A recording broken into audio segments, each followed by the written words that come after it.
My little boy, Tonio. He's crippled with the polio. I promise I'll bring him this toy. You let me take it to him, huh? You didn't join up, Angelo. I know. Want to change your mind? No.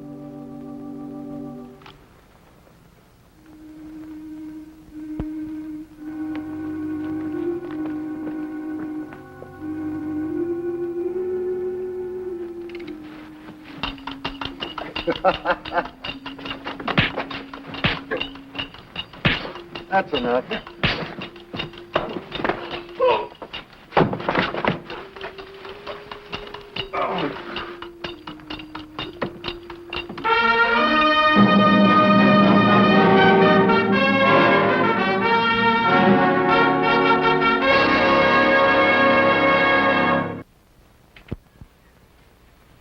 Back in the roaring 20s, the gun-roaring 20s, that is, the man with the shortest life expectancy was the man who knew too much for the comfort or safety of some gang.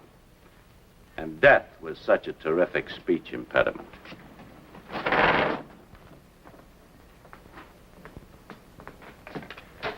Our only chance of smashing the mobs and the rackets was to find victims of some gang's violence who could still talk and weren't afraid to. I hadn't found that kind yet. I'm Barney Ruditsky, Gangster Squad, Police Department, City of New York. Miss Angelo? You're not the doctor. I've never seen you before. Why do you come here? My name is Barney Ruditsky, Police Department. You're gonna catch the bad man who hurt my papa. Well, we're sure gonna try some. That's why I'm here, to talk to you, Papa. But what can you do about it? They beat people, they kill people, and all the while they laugh at the police because the police can do nothing to them. That's because nobody will talk, Mrs. Angelo. Because if you don't talk, you got a chance that you stay alive.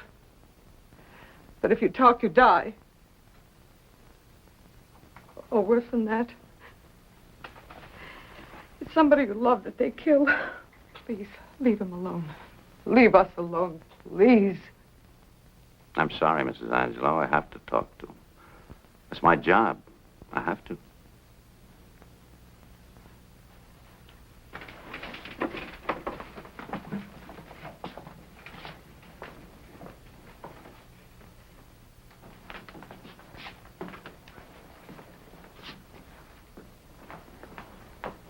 Mr. Angelo?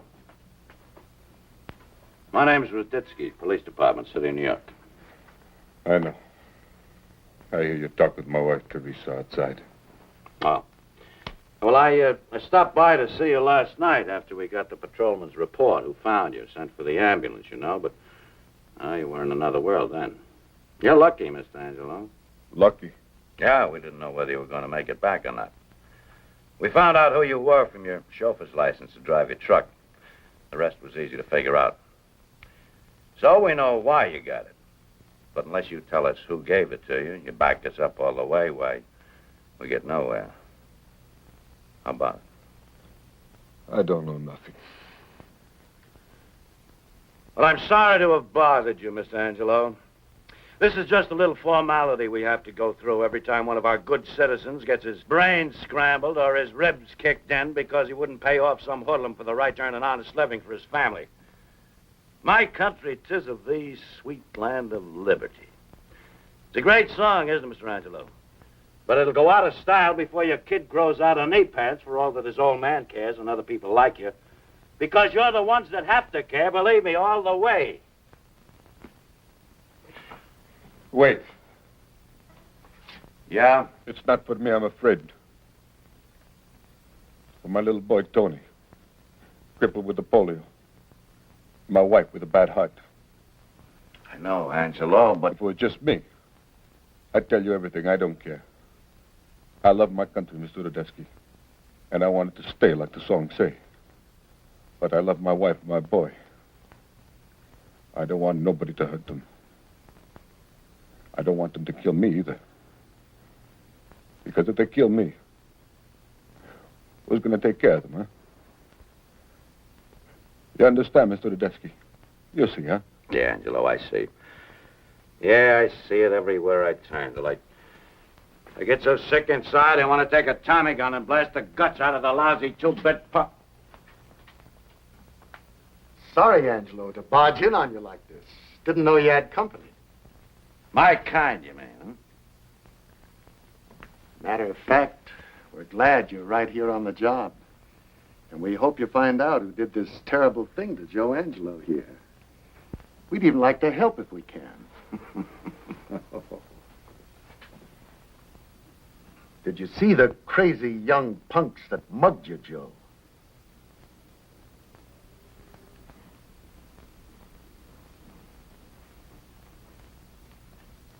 No, I don't see them. Anyway, the president of the association, Mr. Nick Sarecki, was sorry to hear what happened to you. And it makes no difference that you're not a member yet. He's got the welfare of all the truckers at heart. And he appointed me as personal representative to bring you these lovely flowers as a token of his best wishes, and you should get well fast. They're very pretty. Well, take it easy, Joe. And if you need anything, just get word to us.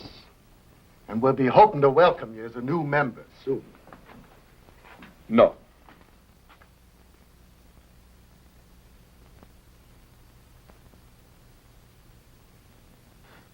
I make a decision. I get out of the trucking business altogether.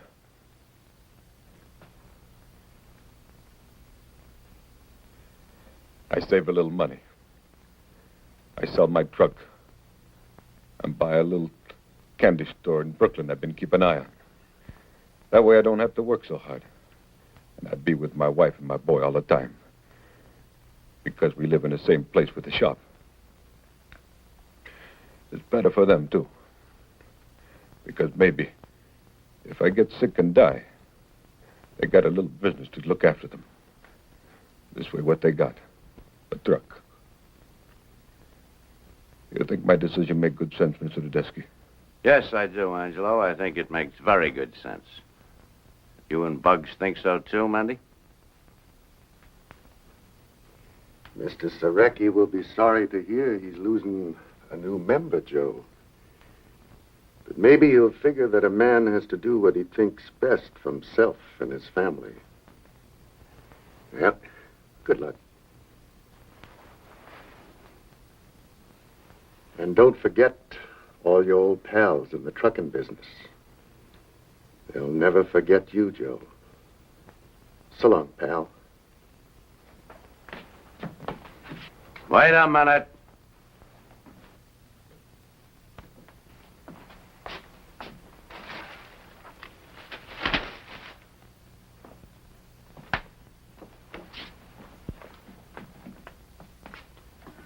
You wear this back to Sarecki. And you tell him for me, better buy a big bunch of those for himself if anybody ever lays a hand on Joe Angelo again. And you also tell him for me that if Mrs. Angelo and the kids suddenly inherit that candy store, I'm going to make somebody burn, and I hope it's him. Do you hear me good? You don't need to treat me like a punk. I'm not a punk. I'm right up next to the big man. You want a punk? There's a punk. Not me. Beat it, punks!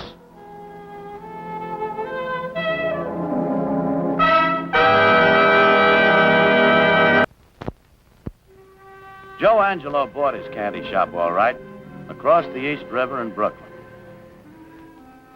But back across the river in Manhattan, things had gone suddenly not so good for the mobs.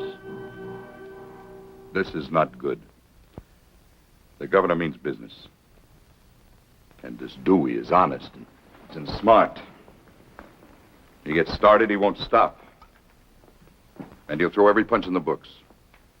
But we don't... When I'm talking, you listen, Mindy. Sure, boss, sure. But we don't touch him. We don't touch anybody who works for him, understand? And the association we close down for now. Lay off. But just the same, this Dewey will try to hang a lot of raps on us. So we don't make it easy for him. No witnesses. Boss, Yeah? that's my department. Shall I get started? I'll tell you when. Now listen. I say no witnesses, but that don't mean we gotta hit anybody. All they gotta do is take a vacation till the heat's off. We pay all expenses, even while they live out of town. Treat them good, they stay friendly. Mendy, these parties got to go away. They could make bad trouble. 8 of them. Sure, boss, sure. It's as good as done already.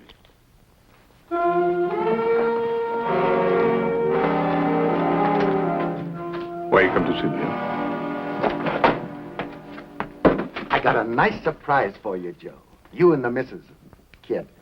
You're gonna have a wonderful vacation. Tony, you go in the back room, huh? Nice boy you got. Vacation? Sure. California? Mexico? Florida? You'd rather go someplace else, that's okay, too. And it's all for free. Won't cost you a nickel. How about that, Joe? You're a lucky man, huh? Why you tell me this? I don't can go nowhere. Cut it out, Joe. It's all over the newspapers, the radio. You know why you gotta take a vacation. Sure. I read the paper. I hear what go on. But that's got nothing to do with Joe Angelo, no more. I sell my truck. I get out. I buy this place.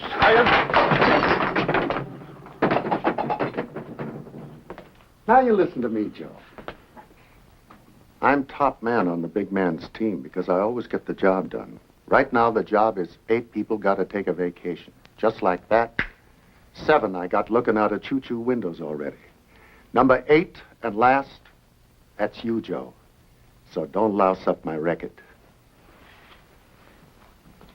You leave tonight, huh, Joe? No, please. I can't go no place. I'm telling you, Joe. Please. Listen to me, huh? My wife. She's very sick with a bad heart in the hospital. The doctor. He says she's got to stay there 4 or 5 weeks for the rest. Oh, please, you tell your boss, huh? Joe Angelo, he'd keep his mouth shut. Nobody make him talk.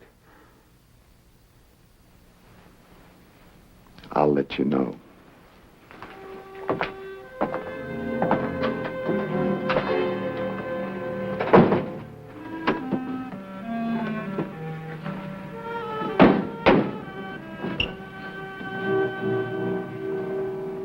Big man ain't gonna like it.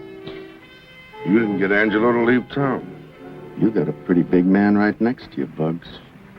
I figure it's time certain parties here in town got wise to it. Angelo? I'll handle that squid. Let's go.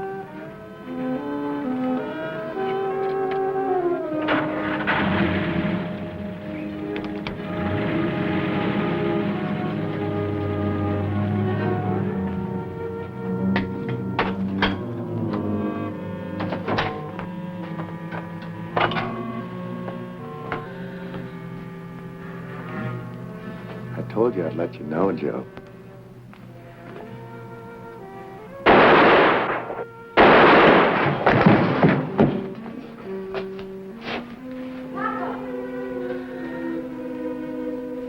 Papa!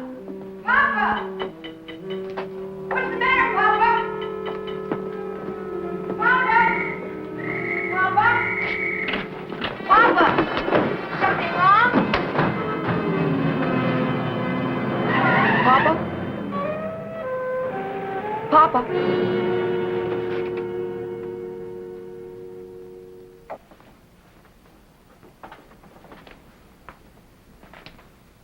Tony? Tony, do you remember me? I'm the man that talked to you and your mother that day in the hospital. The corridor outside your papa's room. You remember, Tony?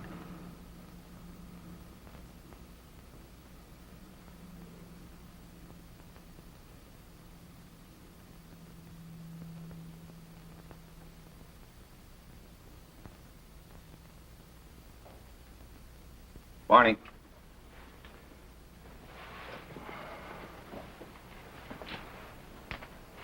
Yeah.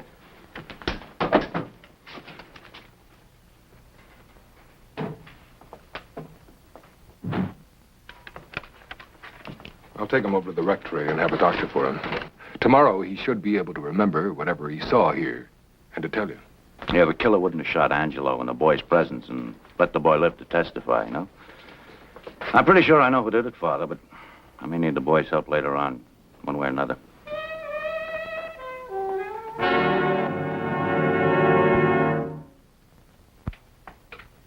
That's him. That's the man who tried to make my papa go away, Mr. Ruditsky. But last night, Tony, now, is this the same man you saw run out of the store and drive away? I don't know if it was him. I didn't see his face. Everything happened so quick. And I wasn't paying any attention to anything much but my papa. Sure, Tony. Sure, I understand you're a brave boy and you're going to keep on being a brave boy for your mother's sake, aren't you?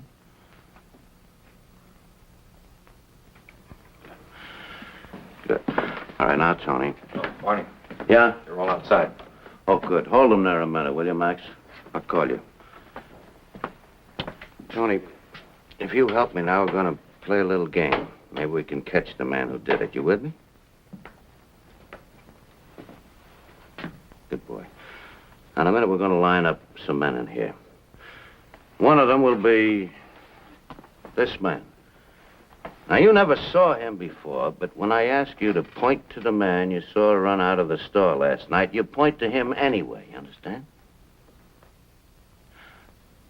Tony, sometimes we have to accuse the wrong man in order to find out who the really guilty man is. It's all right, son. The police are always your friends. They'd never ask you to do something that's wrong.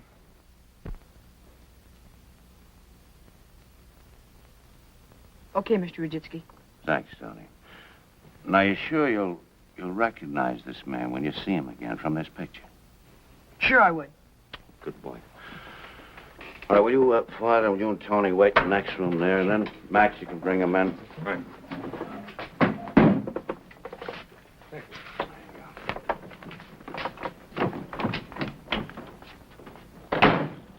All right, bring him in.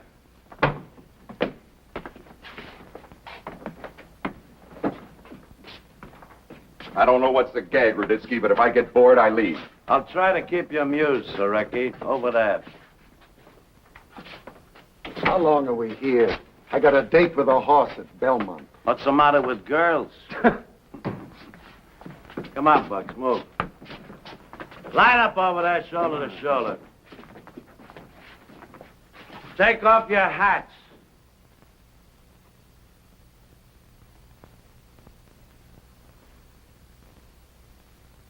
Turn around.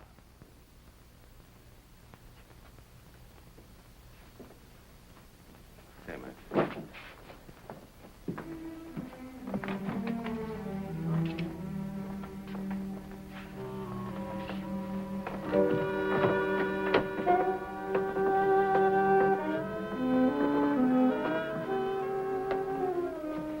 All right. About face.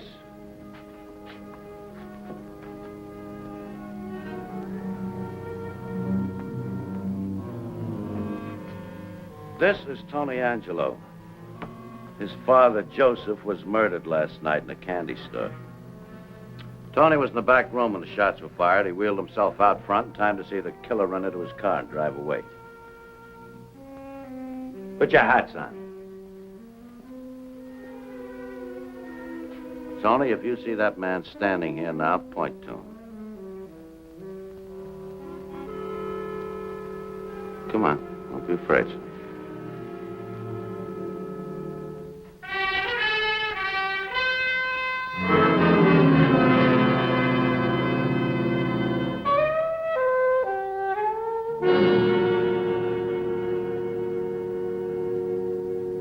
That's him.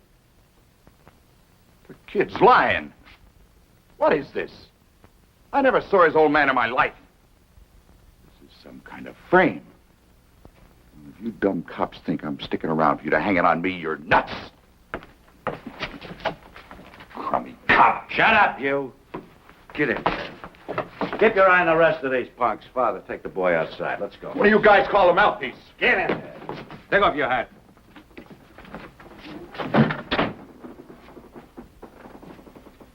I sent word to you once, Sarecki, that if anything ever happened to Angelo, I'd make somebody burn for it, and I hoped it would be you. It looks like I got my wish. You're nuts. You're dead. Some punk crazy kid tries to stick up Angelo. He pulls a panic and hits him and runs. But do you go after him? No, it's Nick Sarecki you gotta hate on. So you rig up a frame. You heard the boy out there. The boy. You got him trained to point like a bird dog. What does a kid see when his old man is shot? He's too scared. He'd put the finger on Santa Claus if he told him he shot his old man. You better let me out of here and get yourself a real pigeon for that. Where do you say you were about 9 o'clock last night? I can prove where. How? By crumbs like you? Not crumbs, friends of mine. That's what I said. You better hear the book on you, Sarecki, so maybe you can cop a plea. Or do you want to keep hollering frame till they throw the switch, huh? You ran 7 witnesses out of Tom Dewey's reach. We know who and where. And then Mendy and Bugs go to Angelo's yesterday. Try to get him to run. How do we know that? Because the boy saw them. Overheard everything. Even fingered Mendy for me in the mug book a little while ago. He sees good, Sarecki. But Angelo won't run. And you can't afford to let Dewey get to him. You gotta play it safe, so what do? Hire a gun? No. They've been known to squeal. That's right. You gotta play it safe. So you gun him down yourself. But when that boy gets on the stand and he tells about how his father was beaten up, and then how he was shot down in cold blood, and he points his finger at you, Nick, and he says you're the man he saw run out of the store that night after the shooting, you think there's a chance any jury in the world won't believe him? No, they'll be with him all the way. With his little twisted legs, and his mother may be dying in the hospital. And they'll say that you've got to burn, Sarecki. Burn. Burn. And you will burn. All right, I hear you. But I don't burn. I don't burn for anybody else. What do you mean? Take me back in there.